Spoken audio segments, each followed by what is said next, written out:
तो ऐसा क्यों ना हो कि कुतिया का दूध पैक किया जाए बोतल में और कुतिया का दूध ही पिया जाए और कुतिया के दूध से घी बनाया जाए और कुतिया की विष्ठा जो है उसी से खाद बनाई जाए। वो तो संभव नहीं है। गाय का दूध चाहिए, गाय की बात नहीं करती है। गाय का घी खाना है, गाय की बात नहीं करती है। गाय को एक रोटी खिलानी नहीं है। और गाय का गोबर चाहिए, यदि गाय बचा दी तो गाय का गोबर कहाँ से आएगा? गाय का गोबर तब आएगा जब आप गाय को अपने पास रखेंगे, जब आप गाय को बचाएंगे। जिम्मेदारी सिर्फ किसान की नहीं है, लेकिन जिम्मेदारी किसान से शुरू होती है। किसान को मुखिया समझिए कि वो हमारी खाद्य प्रणाली का मुखिया है।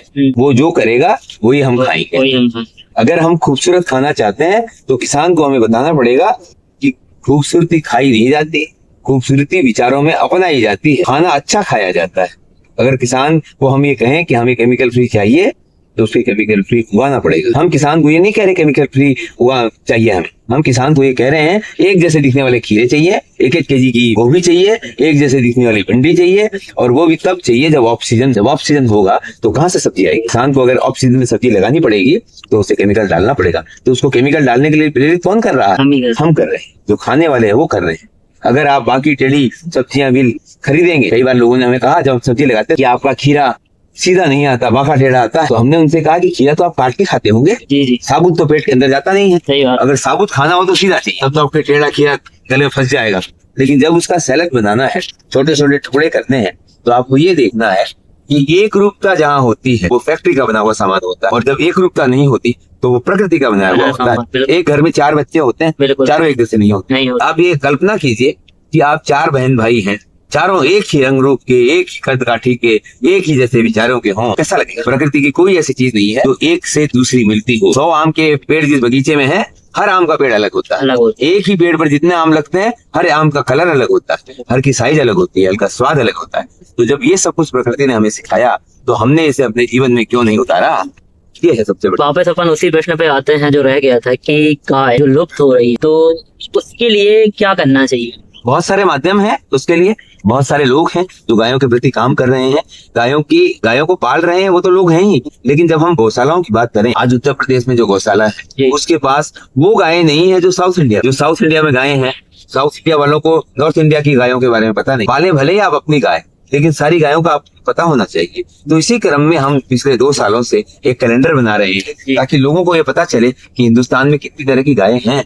तो हमने 2025 में भी कैलेंडर बनाया, जिसमें हमने 32 हमारी जो गौ माताएं हैं अलग अलग राज्यों की, उन 32 गौ माताओं को हमने स्थान दिया। कुंभ के मेले में ले जा करके कैसे बैल हमारे कुल पावर इंडस्ट्री में काम कर सकते हैं, तो हमने बैलों की घाणी लगाई, बैलों की चक्की लगाई और हमने करोड़ों लोगों को दिखाई। और बाद में हमने एक बैलोदय गुरुकुल खोला। आप समझ सकते हैं कि हम गुरुकुल की बातें करते हैं जहाँ इंसान के बच्चे पढ़ते हैं या हम लोग पढ़ते हैं। क्या आपने कल्पना की होगी कि कभी बैल भी गुरुकुल जाएगा? नहीं। बैल भी सर्टिफिकेट लेकर आएगा? नहीं। तो हमारा बैलोदय गुरुकुल है और उस बैलोदय गुरुकुल का मैं चांसलर। चांसलर का मतलब बैलाधिपति, बैलों का अधिपति। इसलिए आपने देखा होगा 3 दिन पहले जब हम इस मेले में थे, हमारे गले में घंटी लटक रही थी बैलों की। ठीक है, तो जो बैल की बात करेगा वो बैल की घंटी से परहेज करेगा, तो बैल की बात कैसे होगी? सही बात। तो वही हमारा क्रम है। और मैं कैलेंडर आपको दिखाना भी चाहूंगा, 2024 का कैलेंडर है ये। तो आप देखिए, जैसे इसमें आपने क्या क्या समाहित किया? ये जैसे हमने एक क्रम लिया है कि आने वाले 7-8 साल तक हर साल गायों के ऊपर और नंदियों के ऊपर कैलेंडर होगा। तो पिछली साल गायें थी, इस साल हमने गायों के साथ नंदियों को भी रखा है। तो ये गंगा तीरी देख रहे हैं आप। आपने देखा होगा कि आपके घरों में हाथी के, घोड़े के, चिड़ियाओं के तो फोटो होते हैं। बिल्कुल होते हैं। और उनके कैलेंडर भी होते हैं। बिल्कुल होते हैं। ये कैलेंडर नहीं है, कैलेंडर तो एक बहाना है बाकी गाय को दिखाना। तो हम गायों को लेकर के आए हैं कैलेंडर के माध्यम से। तो आप ये गंगा तीरी देख रहे हैं, यूपी की गाय है। यूपी में भी 99% लोगों को नहीं मालूम कि उनकी गाय कौन सी है। अच्छा, क्या वो गंगा तीरी है? तो गंगा तीरी दिखती नहीं। जो कमर्शियलाइज्ड गायें हो चुकी हैं, गिर है, कांकरेज है, थारपारकर है, साहिवाल है, इनके अलावा आप चौथी गाय आपको दिखती नहीं है, जबकि आपको देखनी पड़ेगी। खुद की संपदा खुद बचानी पड़ेगी। जब आप यूपी में रहते हुए, गुजरात में रहते हुए, पंजाब में रहते हुए अपने पहनावे को बचा रहे हैं, अपने खान पान को बचा रहे हैं, अपने रीति रिवाजों को बचा रहे हैं, तो उन सब की जो प्रणेता है, उन सब की जो दूरी है गाय, उसको आप क्यों नहीं पहचान रहे कि हमारे क्षेत्र की कौन सी गाय है? तो जैसे गंगा तीरी है, इसका सारा पीछे उल्लेख है। उसी तरह से आप देखेंगे ये बछौर है, ये बिहार की गाय है। बिहार वालों को भी नहीं मालूम बछौर अब रह कहाँ गई है। क्योंकि गिनती गिनती की गाय रह गई हैं। ये राठी है, राजस्थान की बहुत अच्छी नस्ल है। ये साहिवाल है, पंजाब और हरियाणा के इलाके की। खैरीगढ़ है, मध्य प्रदेश के बॉर्डर की। अच्छा। ये नारी है, बहुत ही कम गिनती की गाय है और ये राजस्थान के पाली के इलाके में होती है। ये नारी नस्ल। नारी सींग देखिए आप इसके, आपने सींग देखे होंगे थार उसके कांकरेज के भी। जी। कांकरेज के सींग मोटे बहुत होते हैं। जी। इसके सींग देखिए कितने नुकीले और पहने हैं और कितने पतले। ये हरियाणवी नस्ल की गाय है। हेलो गिर तो आप जानते ही। जी उसी तरह से अमृत महल है, एक साउथ इंडिया की गाय है ये, तमिलनाडु और कर्नाटका के बॉर्डर की। यह हल्लीकर है जो महाराष्ट्र में भी है, साथ साथ में कर्नाटका में भी है। ये महाराष्ट्र और गोवा के रीजन की गाय है। ये कंगायम भी साउथ इंडिया की गाय है। तो यो हमने इन गायों को इसमें डाला है। ये कैलेंडर है नमामि गौ मातरम का। इस कैलेंडर को आप ले सकते हैं और अपने घर में दस्तावेज के रूप में इसे रख सकते हैं। मतलब कि ये कैलेंडर के माध्यम से हम उन नस्लों के बारे में जानकारी हासिल कर सकते हैं जी। जो नस्लें लुप्त हो रही हैं या कहीं ना कहीं हमारी जानकारी में नहीं है, तो उन गायों को हम।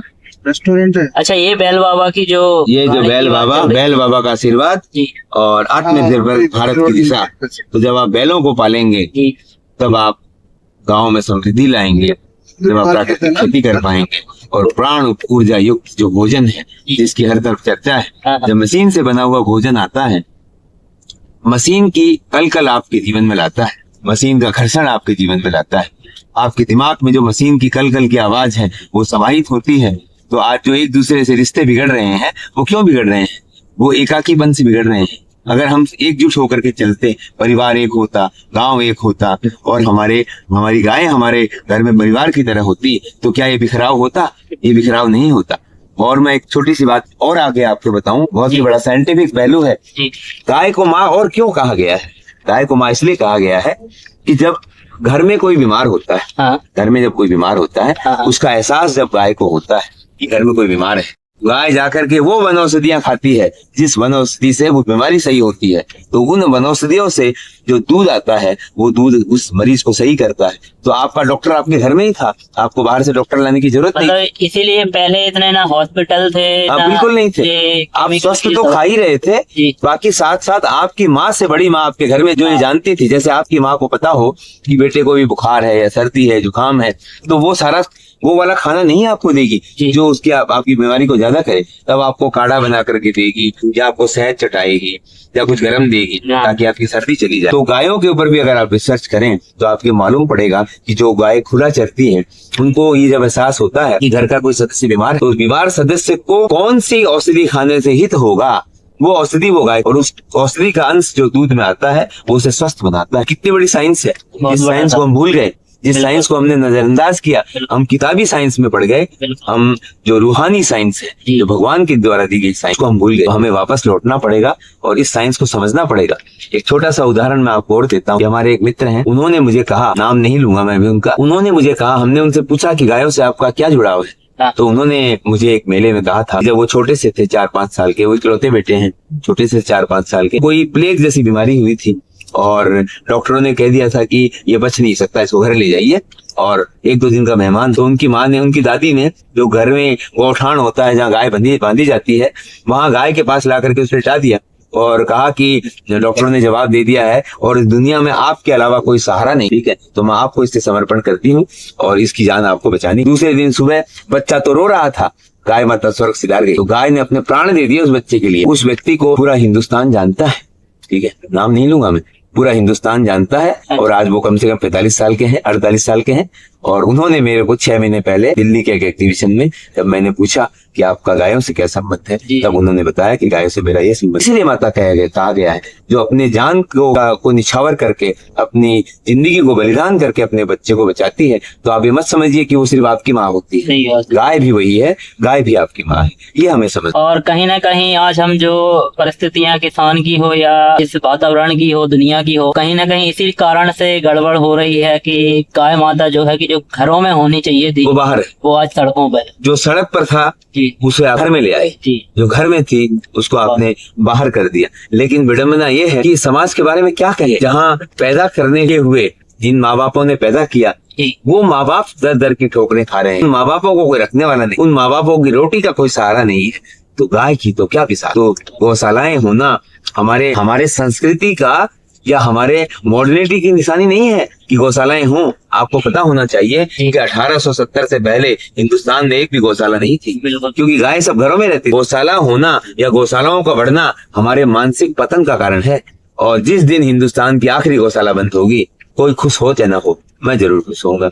गौशाला से एक बात और याद आती है कि गौशाला, जैसे कि आपने बोला कि पिछले यदि हम पीछे देखते हैं तो गौशाला हमारे देश में नहीं थी। ऐसा ही क्या वृद्धाश्रम का भी हमारे यहाँ नहीं था, हमारा कोई वृद्धाश्रम का ऑप्शन नहीं था। ये तो हमने हमारे नाकारापन, निकम्मेपन और सेल्फ सेंटर्डनेस की वजह से हम जिम्मेदारियों को हमने छोड़ दिया कि जो हमारी जिम्मेदारियां हैं। हाँ। हम उस देश के प्राणी हैं जहाँ हर हित की बात होती थी। गाँव में भी अगर कोई भूखा सोता था तो लोग उसे खिला करके फिर खाते थे। कहाँ है आज आपका पड़ोसी? नहीं, आपके घर में भी कोई अगर भूखा सो रहा है, बीमार सो रहा है, कोई तकलीफ में है, तो आप अपना सुख चाहते हैं, किसी और का सुख नहीं चाहते। तो प्रकृति जो बिगड़ रही है वो सिर्फ इसलिए बिगड़ रही है कि हमने हमारी जिम्मेदारियों से अपने आप को विमुख कर लिया है। हम किसी और ही जिम्मेदारी में पड़ गए हैं, और वो है मोबाइल की जिम्मेदारी। आप रात के 2 बजे भी कहीं जाएंगे, 4 लोगों को बैठा हुए देखेंगे, तो आप ये नहीं देखेंगे कि वो आपसे संवाद कर रहे हैं, मोबाइल में लगे। और वो मोबाइल में क्या देख रहे हैं, किसके हित की वो चीज है, हमें आज तक हित की चीज वो होती है जो आपसी स्पर्श होता है, एक दूसरे से बातचीत होती है, एक दूसरे के विचारों का आदान प्रदान होता है, तब हम कुछ सीखते हैं। हमारे यहाँ स्कूलें या हायर एजुकेशन ऐसी नहीं थी कि वहाँ डिग्री लेने की जरूरत। मानवीय कीमत, मानवीय वैल्यू, एक दूसरे को समझने की ताकत थी।